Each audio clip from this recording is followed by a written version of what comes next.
Liquid money हो। चलिए तो आगे बढ़ते हैं। चलिए एंटर करते हैं द वॉर रूम में। एक रिटेल इन्वेस्टर के लिए वॉर प्रूफ पोर्टफोलियो का मतलब क्या है?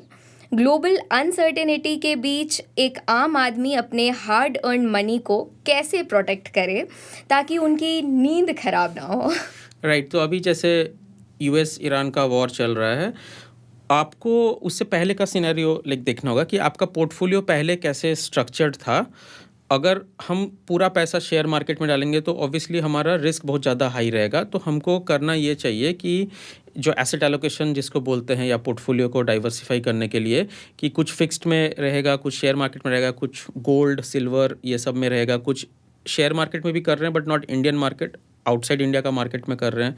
तो अगर आप हर जगह थोड़ा मिक्स करके अपना पोर्टफोलियो बनाएंगे इन्वेस्टमेंट का, तो कभी भी ऐसा सिचुएशन नहीं होगा कि आपका सब कुछ नीचे एक साथ चला जाएगा। तो आपके पास हमेशा पैसा ठीक ठाक ही रहेगा।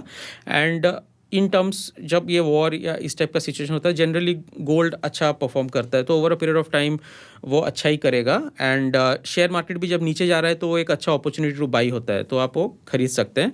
एंड जो not only war proof but in general crash proof portfolio हम क्रिएट करना चाहते हैं, उसमें एक कॉन्सेप्ट है पोर्टफोलियो इंश्योरेंस का, जिसमें ऐसा वे में हमको अपना पोर्टफोलियो में डिज़ाइन करना चाहिए जहां पर अगर हमारा इक्विटी पोर्शन जो शेयर मार्केट का इन्वेस्टमेंट है वो नीचे जाता है, तो वो जो इंश्योरेंस है ना वो हमको पे ऑफ करेगा कुछ। So the way it works is कि आपके पास फॉर एग्जांपल 1 करोड़ रुपया है जो शेयर मार्केट में है, एंड मार्केट 30% नीचे चला गया, तो 1 करोड़ का 70 लाख हो जाएगा, जो कि ऑब्वियसली किसी को पसंद नहीं होगा कि 30 लाख लॉस चल रहा है, so in that sort of a scenario नींद जाने का बहुत चांसेस है।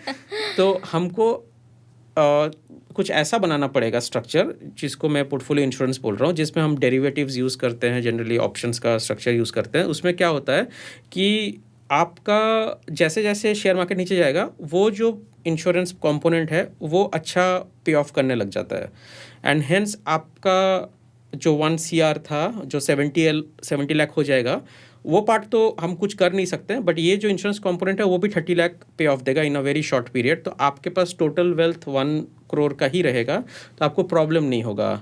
तो अभी जैसे यूएस ईरान वॉर के 1 वीक पहले मैंने लिंक्डइन में एक पोस्ट भी किया था कि हमको लग रहा है कि एक वॉर जैसा सिचुएशन हो रहा है, but Indian market in general उसको काफ़ी डिस्काउंट कर रहा है, मतलब इंडियन मार्केट काफ़ी लो प्राइस में इंश्योरेंस बेच रहा है, तो अभी लेना चाहिए। सो जब हमने वो किया तो अभी फ़ायदा क्या हो रहा है कि जैसे जैसे शेयर मार्केट गिरता है, हमारा जो शेयर मार्केट में इन्वेस्टमेंट्स है वो गिरते हैं, उसको हम कुछ कर नहीं सकते हैं।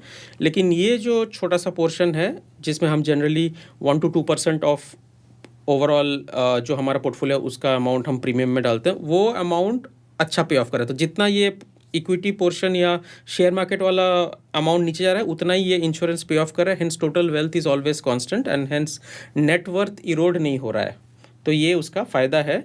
और दूसरा फ़ायदा ये हो सकता है कि अभी तक तो हम वो इंश्योरेंस को मेंटेन कर रहे हैं, बट अगर हमको लगता है किसी टाइम पे कि ये प्रॉफिट को बुक कर लेना चाहिए, तो अगर हमने वो प्रॉफिट बुक कर लिया तो हम उसी पैसा से वापस शेयर मार्केट में इन्वेस्ट कर सकते हैं at a lower price, because अभी मार्केट नीचे है।